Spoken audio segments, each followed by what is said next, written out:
Hi family, मी अंकिता. 100 दिवसांमधला आज माझा 11वा दिवस आहे आणि आज मस्तपैकी चिकनचा बेत लावलेला आहे. कारण ऋषीचे मित्र वगैरे घरी येणार आहेत जेवायला. चलो तर मस्तपैकी फोडणी, कांदा टाकून, कांदा लसूण वगैरे टाकून फोडणी दिलेली आहे. एकीकडे मी भात ठेवलेला आहे आणि बाकीचं मटेरियल मी धुवून वगैरे चिकन ठेवलेलं आहे. आणि ऋषीला जास्त म्हणजे तळून वगैरे पण आवडतं म्हणून थोडंसं त्याच्यासाठी बाजूला काढून ठेवलेलं मसाला वगैरे लावून. आणि मस्तपैकी रस्सा झाला तर मी बिना वाटणाचा रस्सा पिते, मला आवडतं खूप. आणि हे ऋषीचे मित्र मस्तपैकी आलेले दुपारी जेवायच्या टायमात आणि माझे मोदक त्यांनी चोरलेले.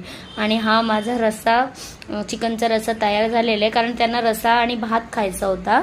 आणि संध्याकाळी परत काय बनवायचं तर ऋषीने अंडा मसाला केलेला, अंडा भुना मसाला मला वाटते, आणि चपात्या मी बनवलेल्या आणि चिकन फ्राय होतं.